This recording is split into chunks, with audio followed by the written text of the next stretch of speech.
Hi Rishika, ಹೇಗಿದ್ದೀರಾ? ನಮಸ್ಕಾರ, ನಾನು ಚೆನ್ನಾಗಿದ್ದೀನಿ. ನೀವು ಚೆನ್ನಾಗಿದ್ದೀರಾ ಅನ್ಕೋತೀನಿ. ಹೇಗೆ ನಡೀತಾ ಇದೆ ಸೀರಿಯಲ್ಲು? ಸೀರಿಯಲ್ ಚೆನ್ನಾಗಿ ನಡೀತದೆ. ಇವಾಗ ಆಲ್ಮೋಸ್ಟ್ 300 ಮುಟ್ತಾ ಇದ್ದೀವಿ. ಆ್ಯಂಡ್ 1 ವರ್ಷ ಆಯಿತು. ತುಂಬ ಖುಷಿಯಾಗಿದೆ. ಟೀಮ್ ತುಂಬ ಚೆನ್ನಾಗಿದೆ. ಕಥೆಯಲ್ಲೂ ತುಂಬ ಡಿಫ್ರೆಂಟ್ ವೇರಿಯೇಷನ್ಸ್ ಹೋಗ್ತಾ ಇದೆ. ಎಂಜಾಯ್ ಮಾಡ್ತಾ ಇದ್ದೀವಿ ಎಲ್ಲರೂ. ಇದು ಎಷ್ಟನೇ ಧಾರಾವಾಹಿ ನಿಮಗೆ? ನನಗಿದು 3ನೇ ಧಾರಾವಾಹಿ. ಆ್ಯಕ್ಚುಲಿ ಇದು ನಂದು 4ನೇ ಸೀರಿಯಲ್ಲು.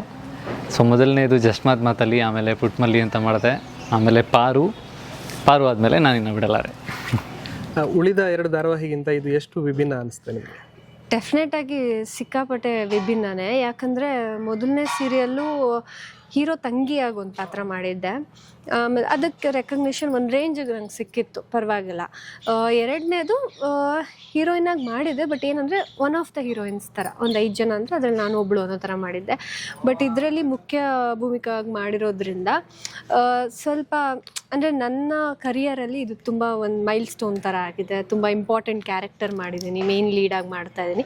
ಸೊ ಇದು ತುಂಬ ಸ್ಪೆಷಲ್ ಪ್ರಾಜೆಕ್ಟ್. ಖಂಡಿತ ವಿಭಿನ್ನ. ಯಾಕೆ ಅಂದರೆ ಇದ್ರ ಜಾನ್ರನೇ ಬೇರೆ. ನಾನು ಮೊದಲೆಲ್ಲ ಮಾಡಿದ್ದು ಎಲ್ಲ ಸೀರಿಯಲ್ಗಳು ಸೋಷಿಯಲ್ ಡ್ರಾಮಾಸ್ ಇದ್ದಿದ್ದು.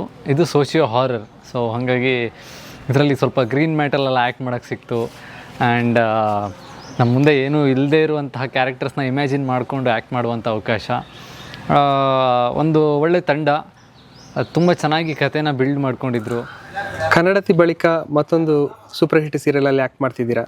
ಇವಾಗಲೂ ಕನ್ನಡತಿ ಬಗ್ಗೆ ನಿಮ್ಮನ್ನು ಎಷ್ಟು ಮಂದಿ ನೆನಪಿಸ್ಕೋತಿದ್ದಾರೆ? ಕನ್ನಡತಿ ಇಸ್ ಲೈಕ್ ಎವರ್ ಗ್ರೀನ್. ಈ ಪ್ರತಿಯೊಬ್ಬರು ನನ್ನನ್ನು ಕಂಡುಹಿಡಿಯೋದೇ ಬಿಂದು ಅಂತ. ಇದು ತಂಗಿ ಕ್ಯಾರೆಕ್ಟರೇ, ಬಟ್ ಆದರೆ ಆ ತಂಗಿಗಿಂತ ಈ ತಂಗಿ ಎಷ್ಟು ಡಿಫ್ರೆಂಟ್ ಅಂದರೆ ನೀವು ಸೀರಿಯಲ್ ನೋಡಿದ್ರೆ ಗೊತ್ತಾಗುತ್ತೆ. Saanvi is like a more supportive character, same thing, but contrast ಇದೆ ಅದಕ್ಕೂ ಇದಕ್ಕೂ.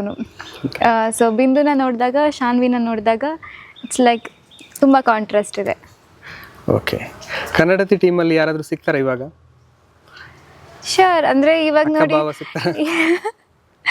ಟೆಕ್ನಿಷಿಯನ್ಸ್ ಲೈಕ್ ಇವರು ಲಾಸ್ಟ್ ಒಬ್ಬರು ಅಸೋಸಿಯೇಟ್ ಡೈರೆಕ್ಟರ್ ನಮ್ಮ ಕನ್ನಡತಿಯಿಂದ ಪರಿಚಯ. ಸೊ ವಿಲ್ ಮೀಟ್, ತುಂಬ ಜನ ಸಿಗ್ತಾರೆ. ನಿಮ್ಮ ಫ್ಯಾನ್ಸ್ ಎಲ್ಲ ಏನು ಹೇಳ್ತಿದ್ದಾರೆ ಈ ಕ್ಯಾರೆಕ್ಟರ್ ಬಗ್ಗೆ ನಿಮ್ಮನ್ನು ಮೀಟ್ ಆದಾಗ? ಆ್ಯಕ್ಚುಲಿ ನೋಡೋರೆಲ್ಲ ತುಂಬ ಇಷ್ಟಪಡ್ತಾ ಇದ್ದಾರೆ ದುರ್ಗಾ ಪಾತ್ರನ. ತುಂಬ ಚೆನ್ನಾಗಿ ರೆಸ್ಪಾನ್ಸ್ ಇದೆ. ಯೂಶಲಿ ಪಾರು ನಾವು 5-6 ವರ್ಷ ಮಾಡಿದ್ವಿ. ಸೊ ಫಸ್ಟ್ ಫ್ಯೂ ಮಂತ್ಸ್ ನಾನು ಹೋದಲ್ಲೆಲ್ಲ ನಾನು ಇನ್ನೂ ಆದಿ ಅಂತಲೇ ಹೇಳ್ತಾಯಿದ್ರು.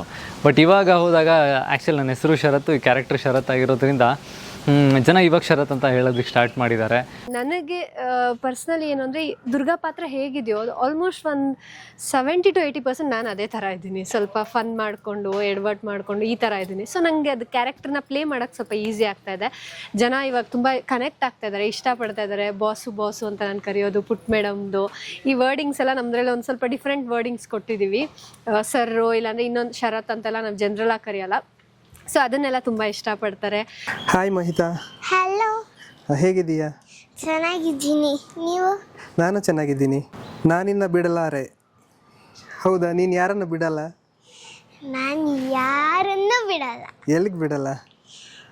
ನನಗಿಷ್ಟ ಅದಕ್ಕೆ. ಎಲ್ಲಿಗೂ ಬಿಡಲ್ವಾ? ಎಲ್ಲಿಗೂ ಬಿಡಲ್ಲ. ಹೇಗಾಗ್ತಿದೆ ಸೀರಿಯಲ್ ಆ್ಯಕ್ಟಿಂಗು? ತುಂಬ ಚೆನ್ನಾಗಿ ಆಗ್ತಿದೆ. ಏನು ಇಷ್ಟ ಆಗುತ್ತೆ ಸೆಟ್ಟಲ್ಲಿ? ಸೆಟ್ಟಲ್ಲೇ ನನಗೆ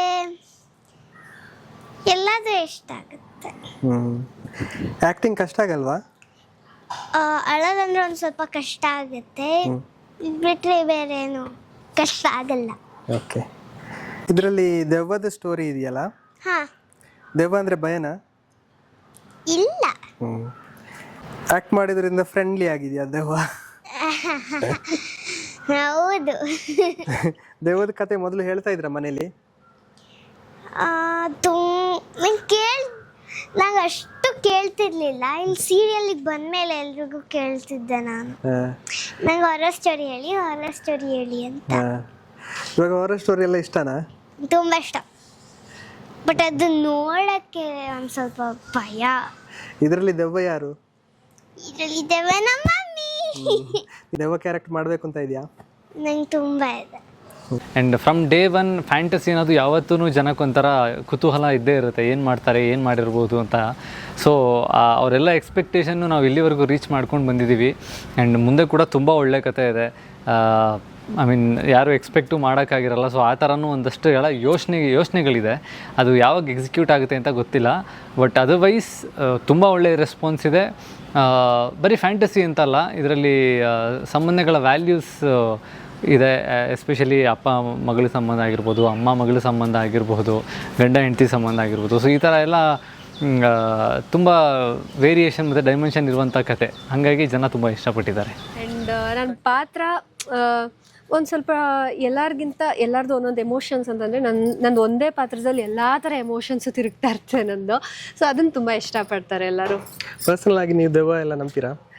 ಪರ್ಸ್ನಲ್ ಆಗಿ ದೆವ್ವ ನಂಬ್ತೀನಿ. ಬಿಕಾಸ್ ಅದು ಅಂದರೆ ಎಕ್ಸ್ಪೀರಿಯನ್ಸ್ ಮಾಡಿಲ್ಲ, ಬಟ್ ಹೇಳಬೇಕು ಅಂದರೆ ಎಕ್ಸ್ಪೀರಿಯನ್ಸ್ ಮಾಡಬೇಕು ಅಂತ ತುಂಬ ಆಸೆ ಇದೆ. ಬಟ್ ಅದು ನನಗೇನು ಮಾಡಬಾರ್ದು, ಸೇಮ್ ನಮ್ಮ ಕತೆ ಥರನೇ ಏನೋ ಕಾಣಿಸ್ಕೋಬೇಕು. ಅದಕ್ಕೇನು ಪ್ರಾಬ್ಲಮ್ ಇದೆಯೋ ನನಗೆ ಹೇಳಿ, ನನಗೇನು ಪ್ರಾಬ್ಲಮ್ ಇದೆಯೋ ಇಲ್ಲ ನನಗೇನು ಬೇಕು, ನನಗೆ ಇವಾಗ ಆ ಕೆಲಸ ಆಗಬೇಕು, ಅದನ್ನು ಅದ್ರ ಹತ್ರ ಶೇರ್ ಮಾಡ್ತೀನಿ, ಅದು ನನಗೆ ಹೆಲ್ಪ್ ಮಾಡಬೇಕು. ಈ ಥರ ಇತ್ತು ಅಂತಂದರೆ ನಂಗೆ ಫ್ರೆಂಡ್ಲಿ ದೇವ, ಸೇಮ್ ನಮ್ಮ ಸ್ಟೋರಿಲಿ ಹೆಂಗಿದೆಯೋ ಅದೇ ಥರ ಇದ್ದರೆ ನಂಗೆ ತುಂಬ ಖುಷಿ. ಸಿನಿಮಾದಲ್ಲೂ ಮಾಡಿದ್ಯಲ್ಲ ನೀನು? ಹೌದು, ಯಾವುದೆಲ್ಲ ಸಿನಿಮಾ ಮಾಡಿದ್ಯಾ? ನಾನು ಭೈರತಿ ರಣಂಗಲ್ ಮಾಡಿದ್ದೀನಿ, ಮತ್ತು ಇನ್ನೊಂದು ಶಾರ್ಟ್ ಫಿಲ್ಮ್ ಮಾಡಿದ್ದೀನಿ ಕಾಣದ ಕಡೆ ಅಂತ. ಇನ್ನೊಂದು ಬರ್ತೀರ, ಆದರೆ ಅದು ಸರ್ಪ್ರೈಸ್. ಓಕೆ. ಭೈರತಿ ರಣಗಲಲ್ಲಿ ಶಿವಣ್ಣ ಸಿಕ್ಕಿದ್ರಾ? ಹಾಂ, ಸಿಕ್ಕಿದ್ರು. ಅವ್ರ ಜೊತೆ ಒಂದು ಸೀನ್ ಮಾಡ್ತಿದ್ದೇನೆ. ಶಿವಣ್ಣ ಏನು ಮಾತಾಡಿದ್ರು? ಶಿವಣ್ಣ ನನ್ನ ಜೊತೆ ಹಾಗೆ ರ್ಯಾಂಡಮ್ ಆಗಿ ಮಾತಾಡಿದ್ರು. ಹೇಗಿದ್ಯಾ, ನೀನು ಎಷ್ಟೇ ಸ್ಟ್ಯಾಂಡರ್ಡು, ಮತ್ತು ನಿನ್ನ ಹೆಸರೇನು ಅಂತೆಲ್ಲ. ಸಹ ಕಲಾವಿದರ ಬಗ್ಗೆ ಎಲ್ಲ ಹೇಳಿ, ಶೂಟಿಂಗ್ ಅನುಭವ ಹೇಗಿರುತ್ತೆ ಅಂತ. ಎಲ್ಲ ಆರ್ಟಿಸ್ಟ್ ಬಗ್ಗೆ ಹೇಳಬೇಕು ಅಂತಂದರೆ ವೀಣಾ ಮ್ಯಾಮ್ ಇದ್ದಾರೆ, ಆಮೇಲೆ ಬಾಬು ಸರ್ ಇದ್ದಾರೆ, ಬಾಬು ಹಿರಣ್ಣಯ್ಯ ಸರು. ಆ್ಯಕ್ಚುಲಿ ನಮ್ಮದು ಸ್ಟಾರ್ಟಿಂಗ್ ಎಪಿಸೋಡ್ಸ್ ಎಲ್ಲ ಸ್ಟಾರ್ಟ್ ಆಗಿದ್ದು ಬಾಬು ಹಿರಣ್ಣಯ್ಯ ಸರ್ ಮತ್ತು ಸಹನಾ ಅಂತ, ನಮ್ಮ ಚಿಕ್ಕಮ್ಮ ಕ್ಯಾರೆಕ್ಟರ್ ಮಾಡ್ತಾರೆ, ಸಹನಾ ರವೀಂದ್ರ ಅಂತ. ತುಂಬ ಸಪೋರ್ಟಿವ್ ಆಗಿದ್ದರು. ಬಿಕಾಸ್ ಒಂದು ಕ್ಯಾರೆಕ್ಟ್ರಿಂದ ಇನ್ನೊಂದು ಕ್ಯಾರೆಕ್ಟ್ರಿಗೆ ನಾವು ಶಿಫ್ಟ್ ಆಗುವಾಗ ಅದರದ್ದೇ ಅದು ಹೋಮ್ವರ್ಕ್ಸ್ ಇರುತ್ತೆ. ಕೆಲವು ಪಾತ್ರಗೆ ಒಂದಿಷ್ಟು ಗೈಡ್ ಮಾಡಬೇಕಾಗಿರುತ್ತೆ.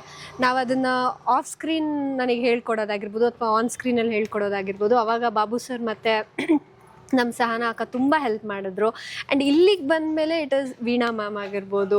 ಅಂದರೆ we are like more like friends ಆಗಿರ್ಬೋದು. ಒಂಥರ ಏನೋ ಅವರಷ್ಟೆಲ್ಲ ಸಿನಿಮಾಗಳು ಮಾಡಿದ್ರು ನಾನು ಅಷ್ಟು ದೊಡ್ಡ ಆರ್ಟಿಸ್ಟು ಅನ್ನೋ ಥರ ಎಲ್ಲೂ ತೋರಿಸ್ಕೊಳಲ್ಲ. So she is very friendly with us. And Neeta ಅವರು, Sharath and all other artist ಎಲ್ಲ we are all so friendly. ತುಂಬ ಚೆನ್ನಾಗಿತ್ತು. ಯಾರಿಗಾದರೂ ನಾನಿನ್ನ ಬಿಡಲಾರೆ ಅಂತ ಟೈಟಲ್ ಒಂದ್ಸತಿ ಕೇಳಿದ ತಕ್ಷಣ ಬರೋದೇ ಅನಂತ್ ನಾಗ್ ಸರ್ ಅವರ ಆ ಲೆಜೆಂಡರಿ ಮೂವಿ. ನಾವು ಡೆಫಿನೆಟ್ಲಿ ಫಸ್ಟಿಗೆ ಹೆಸರು ಕೇಳಿದಾಗ ನಮ್ಮ ಸೀರಿಯಲ್ ಹೆಸರು ನಾನಿನ್ನ ಬಿಡಲಾರೆ ಅಂತ, ಓಕೆ ಹೆಸರಲ್ಲೇ ಆ ಹಾರರ್ ಅನ್ನೋದನ್ನು ಜನಕ್ಕೆ ಕನ್ವೆ ಮಾಡಬೇಕು ಅನ್ನೋದಕ್ಕೆ ಈ ಥರ ಇಟ್ಟಿದ್ದಾರೆ ಅಂತ ಗೊತ್ತಾಗಿತ್ತು. ಆ್ಯಂಡ್ ನೀವು ಹೇಳಿದಾಗೆ ಜನಕ್ಕೆ ಅದೊಂದು ಎಕ್ಸ್ಪೆಕ್ಟೇಷನ್ ಇದೆ ನಾನಿನ್ನ ಬಿಡಲಾರೆ ಅಂತ ಆ ಟೈಟಲ್ ಬಂದಾಗ.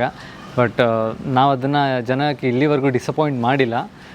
ಇಂಟ್ರೆಸ್ಟಿಂಗಾಗಿ ನೋಡ್ತಾ ಇದ್ದಾರೆ ಜನ, ಇನ್ನೂ ಕೂತ್ಕೊಂಡಿದ್ದಾರೆ, ಮುಂದೆ ಏನಾಗುತ್ತೆ ಅಂತ ವೆಯ್ಟ್ ಮಾಡ್ತಾ ಇದ್ದಾರೆ. ಸೊ ಅದೇ ನಮ್ಮ ಗೆಲುವು ಅಂತ ಹೇಳಕ್ಕೆ ಇಷ್ಟಪಡ್ತೀನಿ. ನಮ್ಮ ಸೀರಿಯಲಿಗೆ 1 ವರ್ಷ ತುಂಬಿದೆ, ಎಕ್ಸೈಟಿಂಗ್ ಎಪಿಸೋಡ್ಸ್ ಬರ್ತಾ ಇದೆ. ನಾವು ಬೇರೆ ಥರ ಸ್ವಲ್ಪ ಡಿಫ್ರೆಂಟಾಗಿ ಟ್ರೈ ಮಾಡ್ತಾ ಇದ್ದೀವಿ. ಆ್ಯಂಡ್ ಎಲ್ಲರೂ ಶರತ್ ಮತ್ತು ದುರ್ಗಾ ಯಾವಾಗ ಪ್ರೀತಿಲಿ ಬೀಳ್ತಾರೆ ಅಂತೆಲ್ಲ ತುಂಬ ಕ್ವೆಶನ್ಸ್ ಕೇಳ್ತಾ ಇದ್ರಿ. ನೀವು ಕಾದು ನೋಡ್ತಾ ಇದ್ರೆ ಎಲ್ಲ ತಂತಾನಾಗೆ ಆಗುತ್ತೆ. ಬಿಕಾಸ್ ನಿಮಗೋಸ್ಕರ ಸ್ಪೆಷಲ್ ಎಪಿಸೋಡ್ಸ್ಗಳನ್ನೆಲ್ಲ ನಾವು ಶೂಟ್ ಮಾಡಿದ್ದೀವಿ ಆಲ್ರೆಡಿ. ಕಾನ್ ವೇಟ್ ನೀವು ನೋಡಿ ನಿಮ್ಮ ರಿಯಾಕ್ಷನ್ಸ್ ಹೇಗಿರುತ್ತೆ ಅಂತ ತಿಳ್ಕೊಳ್ಳೋದಕ್ಕೆ. ಸೊ ಮಿಸ್ ಮಾಡಿದೆ ನಾನಿನ್ನ ಬಿಡಲಾರೆ ಸೀರಿಯಲ್ನ ಜಿ ಕನ್ನಡದಲ್ಲಿ 9:30 ನೋಡಿ. ಲಾಸ್ಟ್ ಫೆಬ್ರವರಿ ಫಸ್ಟ್ ಎಪಿಸೋಡ್ಸಲ್ಲಿ ನಾವು ಒಂದು ಮೈ ಮೇಲೆ ದೇವ್ರು ಬರೋ ಒಂದು ಪಾರ್ಟ್, ಒಂದು ಸೀನ್ಸ್ ಇತ್ತು, ಅದನ್ನು ಮಾಡಿದ್ವಿ. ಅದು ನಂಗೆ ಹೇಳಿದಾಗ ಒಂದು ಸ್ವಲ್ಪ ಭಯ ಆಯಿತು. ಆ್ಯಕ್ಚುಲಿ ನಿಮ್ಮ ಮೇಲೆ ದೇವಿ ಬರ್ತಾಳೆ ಅಂತ ನನಗೆ ಹೇಳಿದಾಗ ಓಕೆ, ಬಟ್ ಹೇಗೆ ಸೀರಿಯಲಲ್ಲೆಲ್ಲ ಇದನ್ನು ಎಕ್ಸಿಕ್ಯೂಟ್ ಮಾಡೋದು ಹೆಂಗೆ ಅಂತ. ಬಿಕಾಸ್ ಆಗ್ತಾನೆ ಕಾಂತಾರ ಎಲ್ಲ ನೋಡಿದ್ದೀವಿ, ಜನ ಆ ಲೆವೆಲಲ್ಲಿ ನೋಡಿರ್ತಾರೆ. ಹಂಗೆ ನೋಡಿರ್ಬೇಕಾದ್ರೆ ನಮ್ಮದು ಹೆಂಗೆ ಎಕ್ಸಿಕ್ಯೂಟ್ ಮಾಡೋಕ್ಕಾಗುತ್ತೆ? ಬಿಕಾಸ್ ಸಿನಿಮಾ ಅಂತಂದರೆ ಅವ್ರಿಗೆ ಅವ್ರದ್ದೇ ಆದ ಟೈಮ್ ಇರುತ್ತೆ. ಆ್ಯಂಡ್ ಆಮೇಲೆ ಅವರಿಗೆ ಲೈಕ್ ಒಂದು 15-20 ಡೇಸ್ ಟೈಮ್ ತೊಗೊಂಡು ಒಂದು ಸೀನ್ನ ಮಾಡ್ಬೋದು. ಬಟ್ ನಮ್ದು ಹಂಗಿರಲ್ಲ. ಇವತ್ತು ಮಾಡ್ತೀವಿ ಅಂದರೆ ನಾಳೆ ನಾಳೆದಲ್ಲಿ ಟೆಲಿಕಾಸ್ಟ್ ಹೋಗ್ತಾ ಇರುತ್ತೆ. ಆ್ಯಂಡ್ ನಮಗೆ ಕತೆ ಬಂದಿದ್ದು ಕೂಡ ನಾಳೆ ಶೂಟ್ ಆಗ್ತಾಯಿದೆ ಅಂದರೆ ಇವತ್ತು ಕತೆ ಬಂದಿತ್ತು. ಸೊ ಅದನ್ನು ಹೇಳಿದ್ರು. ಆದಾಗ ನನಗೆ ಸರ್ ಹೆಂಗೆ ಮಾಡೋದಿದು ಅಂತ ಅಂದಾಗ, ಇಲ್ಲ ಮಾಡೋಣ, ಫುಲ್ ಆಫ್ ಮಾಡೋಣ ಚೆನ್ನಾಗಿ ಅಂತ ಹೇಳಿದ್ರು. ಬಟ್ ಅದೊಂದು ಭಯ ಆಯಿತು. ನಂಗೆ ಹೇಳಿದ್ರು ಅವ್ರು ಒಂದು ಸ್ವಲ್ಪ ಈ ಕಾಂತಾರ ಮತ್ತು ಲಕ್ಷ್ಮೀ ಬಾಂಬ್ ಇದನ್ನೆಲ್ಲ ನೋಡಿರಿ ಬೇಕಾದ್ರೆ ರೆಫರೆನ್ಸ್ಗೆ ಅಂತ. ನಾನು ಯಾವುದೂ ನೋಡಲ್ಲ, ಬ್ಲ್ಯಾಂಕಾಗಿ ಬಂದುಬಿಡ್ತೀನಿ, ಸುಮ್ಮನೆ ಇನ್ಫ್ಲೂಯೆನ್ಸ್ ಆಗಿಬಿಡ್ತೀನಿ ಅಂತ ಹೇಳ್ಬಿಟ್ಟು ಅಲ್ಲಿ ಹೋಗಿ ನಮ್ಮ ಡೈರೆಕ್ಟರ್ ಈ ಥರ ಇರುತ್ತೆ ಸೀಕ್ವೆನ್ಸ್ ಅಂತ ಹೇಳಿದಾಗ ಸೀನ್ ಪೇಪರಲ್ಲಿ ಡೈಲಾಗ್ಸ್ ಎಲ್ಲ ನೋಡಿದಾಗ ಒಂದು ಕಾನ್ಫಿಡೆನ್ಸ್ ಬಂತು. ಓಕೆ, ಯಾರು ಹೇಳೋಕ್ಕಾಗಲ್ಲ, ಓಕೆ ಕಾಂತಾರ ಥರ ಅಂತಲೇ ಇರ್ಬೋದು, ಆದರೆ ಕಾಂತಾರ ಥರ ಏನೋ ಟ್ರೈ ಮಾಡೋಕ್ಕೋಗಿ ಏನೋ ಮಾಡಿದ್ದಾರೆ ಅಂತ ಆಗುತ್ತೆ, ಆ ಥರ ಏನೂ ಆಗಲ್ಲ ಅಂತ ಅನ್ನಿಸ್ತು. ಬಿಕಾಸ್ ಅದು ಕತೆಗೆ ಆ್ಯಪ್ಟ್ ಆಗಿತ್ತು, ಸುಮ್ಮನೆ ಏನೋ ಒಂದು ಇನ್ಕ್ಲೂಡ್ ಮಾಡಬೇಕು ಅಂತ ಮಾಡಿರಲಿಲ್ಲ. ಹಾಗಾಗಿ ಖುಷಿ ಆಯಿತು. ಆ್ಯಂಡ್ ಒಂದು 2-3 ಗಂಟೆ ಮೇಕಪ್ ಮಾಡಿಕೊಂಡು ಅಲ್ಲಿ ಬಂದು ಎಲ್ಲ ಮಾಡಿದಾಗ ಫಸ್ಟ್ ಲುಕ್ಕಲ್ಲೇ ನನ್ನ ಫಸ್ಟ್ ಅಪಿಯರೆನ್ಸ್ನ ಎಲ್ಲ ನೋಡಿದಾಗ ಅವ್ರಿಗೆ ಎಲ್ಲ ಕನ್ವಿನ್ಸ್ ಆಯಿತು. ಸೊ ಅಲ್ಲಿ ನನಗೆ ಕನ್ವಿನ್ಸ್ ಆಯಿತು, ಓಕೆ ನಾನು ಜನನ ಈ ಸೀನ್ ಥ್ರೂ ಕನ್ವಿನ್ಸ್ ಮಾಡ್ಬೋದು ಅಂತ. ಆ್ಯಂಡ್ ಸೀನ್ ತುಂಬ ಚೆನ್ನಾಗಾಯಿತು ಆ್ಯಂಡ್ ರೆಸ್ಪಾನ್ಸ್ ಕೂಡ ಚೆನ್ನಾಗಿತ್ತು ಆ್ಯಂಡ್ ವೆರಿ ಹ್ಯಾಪಿ. ಈ ಸೀರಿಯಲ್ ಸೆಟ್ಟಲ್ಲಿ ಯಾರೆಲ್ಲ ಇಷ್ಟ, ತುಂಬ ಇಷ್ಟ? ನಂಗೆ ಎಲ್ಲರೂ ಇಷ್ಟ. ಎಲ್ಲರೂ ಮುದ್ದು ಮಾಡ್ತಾರಾ? ಎಲ್ಲರೂ ಮುದ್ದು ಮಾಡ್ತಾರೆ. ಗಿಫ್ಟ್ ಏನಾದರೂ ಕೊಡ್ತಾರಾ? ಕೊಡ್ತಾರೆ. ಯಾರು ಕೊಡೋದು? ಎಲ್ಲರೂ ಕೊಡ್ತಾರೆ ಬರ್ಡೇ ಇದ್ದಾಗ. ಬಟ್ ಕೆಲವೊಂದ್ಸತಿ ಮೊಯ್ರಕ್ಕ ಕೊಡ್ತಿರ್ತಾರೆ. ಒಂದ್ ದಿವಸ ಹಂಗೆ ಅವ್ರ ಬಾಕ್ಸಲ್ಲಿ ಒಂದು ಬ್ರೇಸ್ಲೆಟ್ ಇತ್ತ, ತಗೋ ಹಿಂಗೆ ಅಂದ್ಬಿಟ್ಟು ಕೊಟ್ರು. ಈ ಇನ್ನೊಂದು ಕಲರಿಂಗ್ ಬುಕ್ ತರ್ತಾರಂತ. ತರ್ತೇನೆ ಅನ್ಸಿದ್ದಾರೆ, ತರ್ತಾ ಇಲ್ವಾ? ಮರ್ತೋಗ್ತಿದ್ದೀನಿ ಅಂತಿದ್ದಾರೆ. ನಿಮ್ಮ ಡೈಲಿ ರೋಟೀನ್ ಹೆಂಗಿರುತ್ತೆ? ನನ್ನ ಡೈಲಿ ರೋಟೀನ್ ಬೆಳಗ್ಗೆ ಎಷ್ಟು ಗಂಟೆಗೆ ಹೇಳೋದು? ಬೆಳಗ್ಗೆ 5 ಗಂಟೆಗೆ ಎದ್ದೇಳ್ತೀನಿ. ಸೂಪರ್. ಓಕೆ, ಸ್ನಾನ ಮಾಡಿ ಒಂದಷ್ಟು ಟೈಮ್ ಮೆಡಿಟೇಟ್ ಮಾಡಿ ಆಮೇಲೆ ಡೈರೆಕ್ಟ್ ಶೂಟಿಂಗ್ ಸ್ಪಾಟಿಗೆ ಬರ್ತೀನಿ. ಬಂದು ತಿಂಡಿ ಆಗುತ್ತೆ, ಕೆಲಸ ಮಾಡ್ತೀನಿ, ಆಮೇಲೆ ಅಷ್ಟೇ 9 to 9 ಶೆಡ್ಯೂಲ್. ಓಕೆ. ಸಂಜೆ ಹೋದ್ಮೇಲೆ ಏನಿಲ್ಲ, ಮೇಕಪ್ ತೆಗೆದು some skin care and sleep ಅಷ್ಟೇ. ಶೂಟಿಂಗ್ ಇಲ್ಲ ಅಂದರೆ ಏನು ಮಾಡ್ತೀರಾ ಫೇವ್ರೇಟ್ ಆಗಿ? ಶೂಟಿಂಗ್ ಇಲ್ಲ ಅಂದರೆ ರೀಸೆಂಟಾಗಿ ನಾನು ಆ್ಯಡ್ ಮಾಡ್ಕೊಂಡಿರೋದು ನನ್ನ ಲೈಫಲ್ಲಿ ದ್ಯಾಟ್ ಒಂದು ಹ್ಯಾಬಿಟ್, ಅದು ಲೈಬ್ರರಿಗೆ ಹೋಗಿ ನ್ಯೂಸ್ ಪೇಪರ್ ಓದೋದು, ಅದು ಮಾಡ್ತೀನಿ. ಓಕೆ. ಸೀರಿಯಲ್ ಬಿಟ್ಟು ಬೇರೆ ಏನೆಲ್ಲ ಹವ್ಯಾಸ ಇಟ್ಕೊಂಡಿದ್ದೀರಾ? ಸಿನಿಮಾ ನೋಡೋದು, ತುಂಬ ಸಿನಿಮಾ ನೋಡ್ತೀನಿ. And definitely cricket. ಇದು ಆ್ಯಕ್ಟಿಂಗ್ ಅನ್ನೋದೊಂದು ಬಿಟ್ಟರೆ ಇನ್ನೊಂದು ಪ್ಯಾಷನ್ ಕ್ರಿಕೆಟೇ. ಯೂಶ್ವಲಿ ನಮ್ಮ ಸಿನಿಮಾ ಸೀರಿಯಲ್ ಎಲ್ಲ ಸೇರಿ ತುಂಬ ಲೀಗ್ಗಳಾಗ್ತಾ ಇರುತ್ತೆ. ರೀಸೆಂಟ್ಲಿ ರಾಜ್ ಕಪ್ ಆಡಿದ್ವಿ ಆ್ಯಂಡ್ ನಮ್ಮ ಟೆಲಿವಿಷನ್ ಪ್ರೀಮಿಯರ್ ಲೀಗ್ ಇರುತ್ತೆ. ಸೊ ಈ ಥರ ವರ್ಷದಲ್ಲಿ ಒಂದು 2-3 ಟೂರ್ನಮೆಂಟ್ ಆಡ್ತಾ ಇರ್ತೀವಿ. ಆ್ಯಂಡ್ ರೀಸೆಂಟಾಗಿ ನಮ್ಮ ಸೆಟ್ಟವರು ನಮ್ಮ ಸೀರಿಯಲ್ ಎಲ್ಲ ಸೇರಿಕೊಂಡು ಇನ್ನೊಂದು ಟೂರ್ನಮೆಂಟ್ ಆಡಿದ್ವಿ, ಬೇರೆ ಎಲ್ಲ ಸೀರಿಯಲ್ಗಳು ಬಂದಿದ್ದರು. ಸೊ ಅದೊಂಥರ ಖುಷಿಯಾಗಿತ್ತು. ಯೂಶ್ವಲಿ ನಾವು ಲೆದರ್ ಬಾಲ್ ಟೂರ್ನಮೆಂಟ್ ಆಡ್ತೀವಿ, ಇವಾಗೆಲ್ಲ ಸ್ವಲ್ಪ ಪ್ರೊಫೆಷ್ನಲ್ ಥರನೇ ಎಲ್ಲ ಟೂರ್ನಮೆಂಟ್ ಆರ್ಗನೈಸ್ ಮಾಡ್ತಾರೆ. ಬಟ್ ಇವಾಗ ನಾವು ಒಂದು ಟೆನ್ನಿಸ್ ಬಾಲ್ ಟೂರ್ನಮೆಂಟ್ ಆಡಿದ್ವಿ ನಮ್ಮ ಹುಡುಗರ ಜೊತೆ. ಅದು ಒಂಥರ ಜಾಸ್ತಿ ಖುಷಿ ಕೊಡ್ತು. ಬಿಕಾಸ್ ದಿನ ಕೆಲಸ ಮಾಡ್ತೀವಿ, ಪಾಪ ಅವರು ಎಲ್ಲ ಕ್ಯಾಮ್ರಾ ಹಿಂದೆ ಕೆಲಸ ಮಾಡೋರು, ಅವ್ರಿಗೂ ಒಂದು ರಿಫ್ರೆಶ್ಮೆಂಟ್ ಬೇಕಿತ್ತು, ಒಂದು ಎಂಜಾಯ್ಮೆಂಟ್ ಬೇಕಿತ್ತು.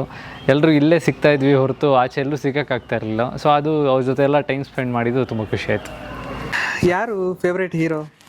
ನಂದು Puneeth Rajkumar sir, doctor Rajkumar sir, ಮತ್ತೆ ಶಿವಣ್ಣ. ಹೀರೋಯಿನ್ ನನಗೆ ಲಕ್ಷ್ಮಿ ಮ್ಯಾಮ್ ಇಷ್ಟ. ಹೌದಾ? ನಾನಿನ್ನ ಬಿಡಲಾರೆ ನೋಡಿದ್ಯಾ ಸಿನಿಮಾ? ನಾನಿನ್ನ ಬಿಡಲಾರೆ ಸಿನಿಮಾ ನೋಡಿಲ್ಲ. ಲಕ್ಷ್ಮಿ ಅವ್ರದ್ದು ಯಾವ್ದು ನೋಡಿದ್ಯಾ ಸಿನಿಮಾ? ಲಕ್ಷ್ಮಿ ಅವ್ರದ್ದು ಯಾವುದು ಸಿನಿಮಾ ನೋಡಿಲ್ಲ, ಬಟ್ ಅವ್ರ ಹಾಡುದು ವಿಡಿಯೋಗಳಿರ್ತಾವಲ್ಲ ಅದು ನಂಗೆ ತುಂಬ ಇಷ್ಟ. ಓಕೆ. ಅದು ನನ್ಗೆ ಗೊತ್ತು ಎಲ್ಲ ಸಾಂಗು. ನಿನಗೂ ಮುಂದೆ 2 ಗೊತ್ತು ಅಷ್ಟೆ. ಯಾವ್ದು ಹೇಳು? ಒಂದು ನನ್ನೆದೆ ಕೋಗಿಲೆಯ ಒಲವಿನ ಪಲ್ಲವಿಯ, ಅದೊಂದು ಗೊತ್ತು. ಇನ್ನೊಂದು ನಗಿಸಲು ನೀನು ನಗುವೆನು ನಾನು, ನಗಿಸಲು ನೀನು ನಗುವೆನು ನಾನು, ಅದು ಗೊತ್ತು. ಎಷ್ಟು ಚೆನ್ನಾಗಿ ಹಾಡ್ತಿದ್ಯಾ? ಸಂಗೀತ ಕ್ಲಾಸ್ ಹೋಗ್ತಿದ್ಯಾ? ಇಲ್ಲ. ಮತ್ತೆ ಯಾರು ಕಲಿಸಿದ್ರು ಈ ಥರ ಹಾಡೋದಕ್ಕೆ? ಬೇರೆ ಏನೆಲ್ಲ ಗೊತ್ತು? ಡ್ರಾಯಿಂಗ್ ಬಿಡಿಸ್ತೀಯಾ? ಡ್ರಾಯಿಂಗ್ ಮಾಡ್ತೀನಿ, ಸಖತ್ತಾಗಿ ಮಾಡ್ತೀನಿ.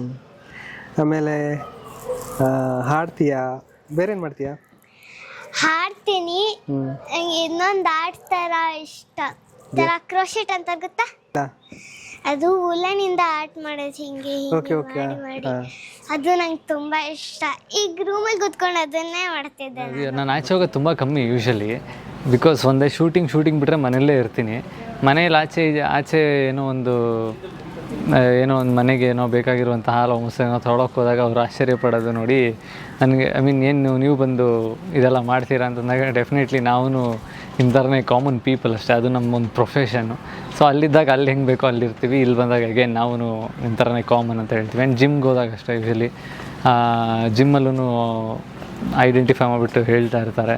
ಆ್ಯಂಡ್ ಒಂದೇನು ಕಾಂಪ್ಲಿಮೆಂಟ್ ಇರುತ್ತೆ ಅಂತ ಯೂಶಲಿ ಅಲ್ಲಷ್ಟು ದೊಡ್ಡವ್ರಾಗಿ ಕಾಣಿಸ್ತಾರೆ, ಇಲ್ಲಿ ಇಲ್ಲಿಷ್ಟು ಸಣ್ಣಕ್ಕಿದಿರಲ್ಲ ಅಂತ ಹೇಳ್ತಾರೆ. ಸೊ ಅದು ಯೂಶಲಿ ಎಲ್ಲರ ಒಂದು ಲೈಕ್ ಅದೊಂಥರ ಕಾಂಪ್ಲಿಮೆಂಟ್ ಅಂತಲೂ ಹೇಳ್ಬೋದು, ಒಂಥರ ಕಂಪ್ಲೇಂಟ್ ಅಂತಲೂ ಹೇಳ್ಬೋದು. ಎಲ್ಲಿ ದೊಡ್ಡವರು ಎಲ್ಲಿ ಸಣ್ಣವರು? ಸ್ಕ್ರೀನಲ್ಲಿ ಒಂದು ರೌಂಡ್ ದಪ್ಪ ಕಾಣಿಸ್ತೀವಿ, ಎತ್ತರ ಕಾಣಿಸ್ತೀವಿ, ದೊಡ್ಡವ್ರ ಥರ ಕಾಣಿಸ್ತೀವಿ ಅಂತ ಹೇಳ್ತಾರೆ. ಡೈರೆಕ್ಟಾಗಿ ನೋಡಿದಾಗ ಏನು ಇಷ್ಟು ಐ ಮೀನ್ ಇನ್ನೂ ಹೆಂಗಾಗಿ ಕಾಣಿಸ್ತಿರಲ್ಲ ಅಂತ ಹೇಳ್ತಾರೆ. ಸೊ ಕ್ಯಾಮ್ರಾ ಮ್ಯಾಜಿಕ್ ಅಷ್ಟೇ. ಫ್ಯಾಮಿಲಿಯಲ್ಲಿ ಭವಿಷ್ಯದ ಫ್ಯಾಮಿಲಿ ಆಗೋ ಹುಡುಗನ ಹುಡುಕಿದ್ರಾ? ಇಲ್ಲ, ನಿಮ್ಮ ಲಿಸ್ಟ್ ಇದೆಯಾ ಈ ಥರ ಇರಬೇಕು ಹುಡುಗ ಅಂತ ಹೇಳಿ? ನಿಜವಾಗ್ಲೂ ಇಲ್ಲ. ಕನಸು? ಇಲ್ಲ, ಕನಸಿನ ಹುಡುಗ ಇಂಥ ಕನಸು ಇಲ್ಲ. ಸ್ಪಿರಿಚುವಲ್ ಇರೋದ್ರಿಂದ ನಾನೇನು ಎಕ್ಸೆಪ್ಟ್ ಐ ಮೀನ್ ನಾನೇನು ಅಂದ್ಕೊಳ್ತೀನಿ ಅಂದರೆ ಮದುವೆ ಬೇಡ ಅಂತನ? ಆ ಥರ ಅಂತಲ್ಲ, ಇದು ನಮಗೆ ಯಾರು ಡೆಸ್ಟೈನ್ಡ್ ಇರ್ತಾರೋ ಅವ್ರು ಸಿಗ್ತಾರೆ. ಅವ್ರು ಹೇಗಿದ್ರು ನಾವು ಅವ್ರನ್ನ ಎಕ್ಸೆಪ್ಟ್ ಮಾಡ್ಕೋಬೇಕು, because it's return.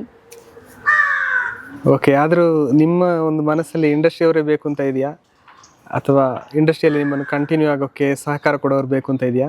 Of course support ಮಾಡೋರು ಬೇಕಾಗ್ತಾರೆ. ಯಾಕಂದರೆ ಇಲ್ಲಿವರೆಗೂ ಜನರು ಇಷ್ಟು ಪ್ರೀತಿ ಕೊಟ್ಟು ನಮ್ಮನ್ನು ಬೆಳೆಸಿದ್ದಾರೆ.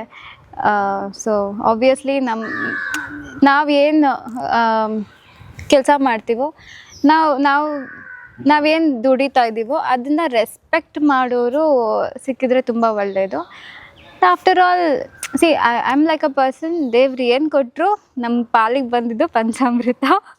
ಸೊ ಇರೋದ್ರ ಜೊತೆ ಇರೋದನ್ನು ರೆಸ್ಪೆಕ್ಟ್ ಮಾಡಬೇಕು ಅನ್ನೋದು ನನ್ನ ಮೆಂಟಾಲಿಟಿ. ಮುಂದೆ ನಿನಗೆ ಹೀರೋಯಿನ್ ಆಗಬೇಕು ಅಂತ ಇದೆಯಾ, ಬೇರೆ ಏನಾಗಬೇಕಂತಿದೆ? ನನಗೆ ಸಿಂಗರ್ ಆಗಬೇಕು, ಡ್ಯಾನ್ಸರ್ ಆಗಬೇಕು, ಹೀರೋಯಿನ್ ಆಗಬೇಕು. ಇಷ್ಟು ಹೊತ್ತು ಆ್ಯಕ್ಟ್ ಎಲ್ಲ ಮಾಡ್ತಾ ಇದೆಯಾ, ಸ್ಕೂಲೆಲ್ಲ ಮಿಸ್ ಮಾಡ್ಕೊಳ್ಳಲ್ವಾ? ಮಿಸ್ ಮಾಡ್ಕೋತೀನಿ, ತುಂಬಾ ಮಿಸ್ ಮಾಡ್ಕೋತೀನಿ. ಯಾವ ಮಿಸ್ನ ಮಿಸ್ ಮಾಡ್ಕೊತೀಯಾ? ನಮ್ಮ ಕ್ಲಾಸ್ ಟೀಚರ್ನ. ಅವರೆಲ್ಲ ಏನು ಹೇಳಿದ್ದಾರೆ? ಪರವಾಗಿಲ್ಲ ಆ್ಯಕ್ಟ್ ಮಾಡು, ಆಮೇಲೆ ಎಕ್ಸಾಮ್ ಬರೆದ್ರೆ ಸಾಕು ಅಂದಿದ್ರಾ? ಹಂಗೇನಿಲ್ಲ, ನಾನು ಸ್ಕೂಲ್ ಬಂದಾಗ ಅವ್ರದ್ದೇ ನಂದು ಇನ್ಕಂಪ್ಲೀಟ್ ವರ್ಕ್ಸ್ ಇರುತ್ತೆ, ಮತ್ತು ಅವ್ರದ್ದು ಸ್ಕೂಲ್ದೇನೋ ವರ್ಕ್ ಇರುತ್ತೆ. ಆ ಟೆನ್ಷನಲ್ಲಿ ನಂಗೆ ಏನು ಹೇಳೇ ಬಿಡಲ್ಲ. ಬರೀ ನನ್ನ ಫ್ರೆಂಡ್ಸ್ ಹೇಳ್ತಿರ್ತಾರೆ, ಏನಮ್ಮ ಇವತ್ತು ಹಿಂಗೆ ಬಂತು, ಏನೇ ಅಮ್ಮ ಅವತ್ತು ಹಂಗೆ ಬಂತು, ನೆಕ್ಸ್ಟ್ ಸ್ಟೋರಿ ಏನು ಅಂತೆಲ್ಲ ಕೇಳ್ತಿರ್ತಾರೆ. ಯಾರೆಲ್ಲ ಸಪೋರ್ಟ್ ಮಾಡೋದು, ಅವ್ರ ಹೆಸರು ಹೇಳು. ಫ್ರೆಂಡ್ಸ್ ಆಗಿರ್ಬೋದು, ಟೀಚರ್ಸ್ ಆಗ್ಬೋದು. ಓಕೆ, ನಮ್ಮ ಕ್ಲಾಸ್ ಟೀಚರು ಮತ್ತು ನನ್ನ ಫ್ರೆಂಡ್ 5 ಜನ ಇದ್ದಾರೆ. ಒಬ್ಳು ಮೌಲ್ಯ ಅಂತ, ಇನ್ನೊಬ್ಳು ಖುಷಿ ಅಂತ, ಇನ್ನೊಬ್ಳು ಗುಣ ಅಂತ, ಇನ್ನೊಬ್ಳು ರೂಬಿ ಅಂತ. ಓಕೆ, ನೀವು ಡಯಟ್ ಫುಡ್ ಮೇಂಟೈನ್ ಮಾಡ್ತೀರಾ? ಎಸ್, ನನ್ನ ಟ್ರೈನರ್ ಬಂದು ಸಾಗರ್ ಅವರು. ನನಗೆ ಒಂದು ಡಯಟ್ ಮೀಲ್ ಇದೆ. ಏನದರ ರಹಸ್ಯ ಹೇಳ್ಬೋದು? ರಹಸ್ಯ ಏನಿಲ್ಲ, ಅಂದರೆ ನನ್ನ ಬಾಡಿ ಟೈಪ್ಗೆ ನನ್ನ ಡಯಟ್ನ ಪ್ಲಾನ್ ಮಾಡಿಕೊಟ್ಟಿದ್ದಾರೆ ಸಾಗರ್ ಅವರು. And he is very strict. I am following it. ಇಷ್ಟು ದಿನ ಆ್ಯಕ್ಟ್ ಮಾಡಿರೋದ್ರಲ್ಲಿ ತುಂಬ ಇಷ್ಟ ಆಗಿರೋ ಸೀನ್ ಯಾವುದು ನಿಮಗೆ? ತುಂಬ ಇಷ್ಟ ಆಗಿರೋ ಸೀನ್ ಅಂದರೆ ಫಸ್ಟ್ ಪ್ರೊಮೋ ಶೂಟಲ್ಲಿ ನಾನು ಸ್ವಿಮ್ಮಿಂಗ್ ಪೂಲಲ್ಲಿ ಬಿದ್ದು ಎಲ್ಲ ಒದ್ದಾಡಿ ಬಂದಿರೋದು ಅದು. ಮತ್ತೆ ಇನ್ನೂ ತುಂಬ ಇದೆ. ಈಗ ಆಲ್ರೆಡಿ ಟೆಲಿಕಾಸ್ಟ್ ಆಗಿದೆ, ಹೋಳಿ ಆಡೋದು. ಓಕೆ, ಇಷ್ಟಿಷ್ಟೇ ಕಲರ್ ಎತ್ಕೊಂಡು ಎಸಿಬೇಕಾಗಿತ್ತು ಅಲ್ಲಿ. ನಿಮಗೆ ತುಂಬ ಕಲರ್ ಎತ್ಕೊಳ್ಳೋಕೆ ಆಸೆ ಇತ್ತಾ? ತುಂಬ ಕಲರ್ ಎತ್ಕೊಂಡು ಎಸಿಬೇಕು ಅಂತ ಆಸೆ ಇತ್ತು. ಆ್ಯಂಡ್ ಫ್ಯಾಂಟಸಿ ಅಂತ ಬಂದಾಗ ಅದಕ್ಕೆ ತುಂಬ ವಾಸ್ಟ್ ಇರುತ್ತೆ ಆ ಕಥೆನ ನೋಡುವಂಥ ಡೈಮೆನ್ಷನ್ನು. ಸೊ ಹಾಗಾಗಿ ದಿನ ಒಂದೊಂದು ಏನೋ ಒಂದು ಸ್ಪೆಷಲ್ಲಾಗಿ ಮಾಡುವಂಥ ಅವಕಾಶ ಸಿಗ್ತಾ ಇರುತ್ತೆ. ಯೂಶ್ವಲಿ ಅದರ್ವೈಸ್ ನಾರ್ಮಲ್ ಸೀರಿಯಲ್ಸ್ ಅಂದರೆ ಒಂದು ರೂಮಲ್ಲಿ ಒಂದು ಮನೆಯಲ್ಲಿ ಎಲ್ಲ ಕತೆ ಹಂಗೆ ಮುಗ್ದೋಗ್ಬಿಟ್ಟಿರುತ್ತೆ. ಆದರೆ ನಮಗೆ ಹಂಗಲ್ಲ, ಗ್ರೀನ್ ಮ್ಯಾಟಲ್ಲಿ ಶೂಟ್ ಮಾಡೋದ್ರಿಂದ ನಾವೊಂದು ಶೂಟ್ ಮಾಡಿರ್ತೀವಿ, ಅದು ಹೆಂಗೆ ಬರುತ್ತೆ ಅಂತ ನಮಗೂ ಗೊತ್ತಿರಲ್ಲ, ನಾವು ಜಸ್ಟ್ ಇಮ್ಯಾಜಿನ್ ಮಾಡ್ಕೊಂಡಿರ್ತೀವಿ. ಸೊ ಫಾರ್ ಎಕ್ಸಾಂಪಲ್ ಹೇಳಬೇಕು ಅಂದರೆ ನಾವು ರೀಸೆಂಟಾಗಿ ಒಂದು ಗುಹೆದು ಗ್ರೀನ್ ಮ್ಯಾಟ್ ಶೂಟ್ ಮಾಡಿದ್ವಿ. ನಾವು ಶೂಟ್ ಮಾಡುವಾಗ ಅವ್ರು ನಮ್ಗೆ ಜಸ್ಟ್ ಹೇಳಿದ್ರು ಅಷ್ಟೇ, ಒಂದು ಗುಹೆಯಲ್ಲಿ ಬೀಳ್ತೀರಾ, ಆಚೆ ಈಚೆ ತಿರುಗಾಡ್ತೀರಾ ಆ್ಯಂಡ್ ಅಲ್ಲೊಂದು ಹಾವು ಬರುತ್ತೆ. ಸೊ ಈ ಥರ ಎಲ್ಲ ಹೇಳಿದರು. ನಾವು ಅದನ್ನೇ ಮಾಡಿದ್ವಿ. ಐ ಮೀನ್ ಆ್ಯಕ್ಟ್ ನಮಗೇನು ನಮ್ಮ ಇಮ್ಯಾಜಿನೇಷನ್ಗೆ ಏನು ಬರುತ್ತೋ ಅದನ್ನು ಆ್ಯಕ್ಟ್ ಮಾಡಿದ್ವಿ. ಆ್ಯಂಡ್ ಔಟ್ಪುಟಲ್ಲಿ ನೋಡಿದಾಗ ಹಿಂಗೆ ಮಾಡಿದಾರಾ ಅಂತ ನಮಗೆ ಅನ್ನಿಸ್ತಾ ಇತ್ತು. ಸೊ ಒಳ್ಳೆ ಎಕ್ಸ್ಪೀರಿಯೆನ್ಸು. ಗ್ರೀನ್ ಮ್ಯಾಟಲ್ಲಿ ಡೆಫಿನೆಟ್ಲಿ ಶೂಟ್ ಮಾಡೋದು ಚಾಲೆಂಜಿಂಗ್ ಆಗಿರುತ್ತೆ. ಯಾಕೆಂದರೆ ನಮ್ಮ ಇಮ್ಯಾಜಿನೇಷನ್ಗೆ ಐ ಮೀನ್ ನಮ್ಮ ಡಿರೆಕ್ಟರ್ ನಮ್ಗೆ ಎಷ್ಟು ಕನ್ವೆ ಮಾಡಿರ್ತಾರೋ ಅದನ್ನು ನಾವು ಗ್ರಾಸ್ ಮಾಡಿಕೊಂಡು ಅದನ್ನು ಡೈಜೆಸ್ಟ್ ಮಾಡಿಕೊಂಡು ನಾವು ಈ ಥರ ಇರಬಹುದು ಅಂತ ಇಮ್ಯಾಜಿನ್ ಮಾಡ್ಕೊಂಡು ಆ್ಯಕ್ಟ್ ಮಾಡಬೇಕಾಗುತ್ತೆ. But it's fun. ಆ್ಯಕ್ಚುಲಿ ಇತ್ತೀಚೆಗೆ ಒಂದು ಫೇಕ್ ನ್ಯೂಸ್ ರೂಮರ್ ಥರ ಬಂದಿತ್ತು, ಲೈಕ್ ಏನು ನಾನಿನ್ನ ಬಿಡಲ್ಲ ವೈಂಡ್ ಅಪ್ ಆಗುತ್ತೆ ಹಂಗೆ ಹಿಂಗೆ ಅಂತ. ನನಗೂ ತುಂಬ ಜನ ಮೆಸೇಜ್ ಮಾಡಿದ್ರು, ಲೈಕ್ ಮ್ಯಾಮ್ ನಿಜವಾಗ್ಲೂ ವೈಂಡ್ ಅಪ್ ಆಗುತ್ತಾ, ಏನು ಕತೆ, ಬಿಕಾಸ್ 2 ಹೊಸ ಸೀರಿಯಲ್ ನಮ್ಮ ಚಾನಲ್ಗೆ ಬರ್ತಿರೋದ್ರಿಂದ ಅದೊಂದು ನಾರ್ಮಲ್ ಅಂದ್ಕೊಳ್ತಾರೆ ಎಲ್ಲರೂ. ಬಟ್ ಹಾಗೆಲ್ಲ ಏನೂ ಇಲ್ಲ. ಇದು ಈ ಕತೆ, ಈ ಸಬ್ಜೆಕ್ಟ್ ಇರೋದು ಇದೇ ಎಕ್ಸ್ಪೆಕ್ಟ್ ಮಾಡುತ್ತೆ, ಇನ್ನೊಂದಿಷ್ಟು ವರ್ಷಗಳು ಹೋಗುತ್ತೆ ಅನ್ನೋ ಥರನೇ. ಸೊ ನಮ್ಮ ಪ್ರೊಡ್ಯೂಸರ್ ಕೂಡ ಅದೇ ನಂಬಿಕೆಯಲ್ಲೇ, ಅದೇ ಒಂದು ಹುಮ್ಮಸ್ಸಲ್ಲಿದ್ದಾರೆ. ಇದು 100% 1000 ಎಪಿಸೋಡ್ಸ್ ತನಕ ನಾವು ಮಾಡ್ತೀವಿ ಅಂತ. ಈಗ ತಾನೇ 1 ವರ್ಷ ಆಗಿದೆ. So just we are born babies. ಇನ್ನು ಇವಾಗ ಫಸ್ಟ್ ಇಯರ್ ಆಗಿದೆ ನಮ್ಮದು. ಸೊ ಹೋಪ್ ಸೊ ಇನ್ನೂ ಜನ ಜಾಸ್ತಿ ನಮ್ಮ ಜೊತೆ ಕನೆಕ್ಟ್ ಆಗ್ತಾರೆ ಆ್ಯಂಡ್ ತುಂಬ ಇಷ್ಟಪಡ್ತಾರೆ ಅಂತ ಅಂದ್ಕೊಂಡಿದ್ದೀವಿ. ನಾನಿನ್ನ ಬಿಡಲಾರೆ ನಾನು ಮುಂಚೆಯಿಂದನೂ ಫಾಲೋ ಮಾಡ್ಕೊಂಡು ಬಂದಿದ್ದೀನಿ. And it is a super story. I am really happy to be a part of it. ಇವತ್ತು ಮಾರ್ಚ್ 8 ಮಹಿಳಾ ದಿನಾಚರಣೆ. ನಿಮ್ಮ ಲೈಫಲ್ಲಿ ತುಂಬ ಪ್ರಭಾವ ಬೀರಿರುವಂತಹ ಮಹಿಳೆ ಯಾರನ್ನ ನೆನಪಿಸ್ಕೊತೀವಿ? ಮೊದಲಿಗೆ ಎಲ್ರಿಗೂ ವಿಮೆನ್ಸ್ ಡೇ ವಿಶಸ್ ನಾನು ತಿಳಿಸ್ತೀನಿ. ಆ್ಯಂಡ್ ನನ್ನ ಲೈಫಲ್ಲಿ ಆ ಥರ ಪ್ರಭಾವ ಬೀಳಿರೋರು ಅಂತ ಅಂದರೆ ಇಟ್ ಈಸ್ ಡೆಫಿನೆಟ್ಲಿ ಅಮ್ಮನೇ. ಬಿಕಾಸ್ ಎಲ್ಲರ ಲೈಫಲ್ಲೂ ಅಮ್ಮ ಅಂದರೆ ಸ್ಪೆಷಲ್ಲು. ಪರ್ಸ್ನಲಿ ಅಮ್ಮ ಏನಕ್ಕೆ ಅಂತಂದರೆ, ಆಬ್ವಿಯಸ್ಲಿ ಇವಾಗ ಅವರು ಪರ್ಮಿಷನ್ ಕೊಟ್ಟಿಲ್ಲ ಅಂದರೆ ನಾವು ಇಲ್ಲಿಗೆ ಬರೋಕ್ಕೆ ಆಗಲ್ಲ.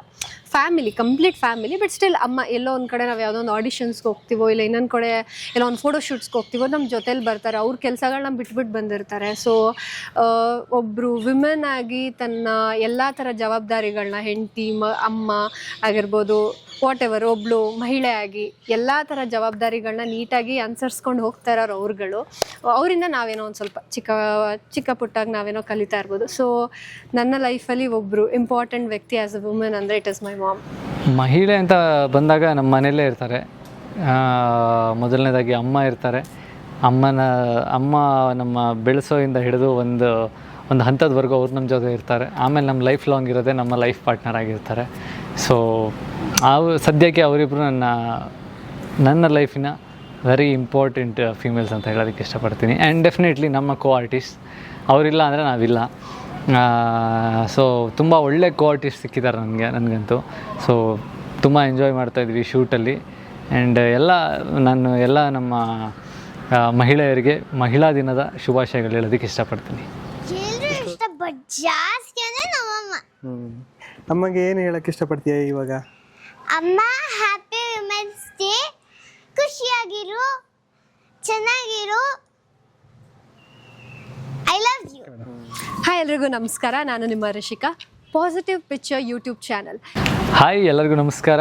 ನಾನು ನಿಮ್ಮ ಶರತ್. ಪಾಸಿಟಿವ್ ಪಿಕ್ಚರ್ ನೋಡಿ ಹಾಗೆ ಸಬ್ಸ್ಕ್ರೈಬ್ ಮಾಡಿ. Hi, this is Mohira Acharya. Cinema serial ಸುದ್ದಿಗಳಿಗಾಗಿ ನಮ್ಮ ಪಾಸಿಟಿವ್ ಪಿಕ್ಚರ್ನ ಫಾಲೋ ಮಾಡಿ, ಕಮೆಂಟ್ ಮಾಡಿ, ಶೇರ್ ಮಾಡಿ. ಎಲ್ಲ ಥರ ಡಿಫ್ರೆಂಟ್ ಆಗಿರೋ ಕಂಟೆಂಟ್ಗೋಸ್ಕರ ಈ ಚಾನಲ್ನ ನೀವು ಸಬ್ಸ್ಕ್ರೈಬ್ ಮಾಡ್ಕೊಳ್ಳಿ. Thank you. ನೀವು ಪಾಸಿಟಿವ್ ಪಿಕ್ಚರ್ ನೋಡಿ ಹಾಗೆ ಲೈಕ್ ಮಾಡಿ, ಸಬ್ಸ್ಕ್ರೈಬ್ ಮಾಡಿ, ಬೆಲ್ ಬಟನ್ ಟನ್ ಅಂತ ಹೊಡಿ. Thank you. ವೆಲ್ಕಮ್. ಇಲ್ಲಿ ಮಾತ್ರ ನೀವು ಕನ್ನಡಕ್ಕೆ ಹಾಕ್ಕೊಂಡಿದ್ದೀರಾ, ಅದರ ಹಿಂದೆ ಒಂದು ರಹಸ್ಯ ಇದೆ, ಅದನ್ನು ಹೇಳ್ಬೋದು ಹೇಗೆ? ಆ ರಹಸ್ಯ ಎಪಿಸೋಡಲ್ಲಿ ನೋಡಿದ್ರೆ ಗೊತ್ತಾಗುತ್ತೆ. ಇವಾಗ ಆ ರಹಸ್ಯನ ರಿವೀಲ್ ಮಾಡೋಂಗಿಲ್ಲ, ಹಂಗಾಗಿ ಕನ್ನಡಕ್ಕೆ ಹಾಕ್ಕೊಂಡಿದ್ದೀನಿ. ಅದು ಎಪಿಸೋಡಿನ ಒಂದು ಪಾರ್ಟ್ ಆಗಿರೋದ್ರಿಂದ ಅದನ್ನು ರಿವೀಲ್ ಮಾಡೋಕ್ಕಾಗ್ತಾಯಿಲ್ಲ. ಬಟ್ ಆದಷ್ಟು ಬೇಗ ನೀವು ನೋಡ್ತೀರ ಅಂತ ಹೇಳೋಕ್ಕೆ ಇಷ್ಟಪಡ್ತೀನಿ. ಡಿಜಿಟಲ್ ಬರೋಕ್ಕೆ ಮುಂಚೆ ಎಲ್ಲ ಸಿನಿಮಾನೂ ಈ ನೆಗೆಟಿವಲ್ಲಿ ಆಗ್ತಾಯಿತ್ತು. ಸಿನಿಮಾ ಅಂದ್ರೇ ನೆಗೆಟಿವ್ ಅನ್ನೋ ಕಾಲ ಇತ್ತು. ಈಗ ಕಾಲ ಬದಲಾಗಿದೆ. ನೆಗೆಟಿವಿಂದ ಡಿಜಿಟಲ್ ಆಗಿದೆ. ನೆಗೆಟಿವ್ ನ್ಯೂಸಿಂದ ಪಾಸಿಟಿವ್ ನ್ಯೂಸ್ಗೆ ಬದಲಾಗಿದೆ. ಅದೇ ಪಾಸಿಟಿವ್ ಪಿಕ್ಚರ್ ಯೂಟ್ಯೂಬ್ ಚಾನಲ್ ನೋಡಿ ಸಬ್ಸ್ಕ್ರೈಬ್ ಮಾಡಿ.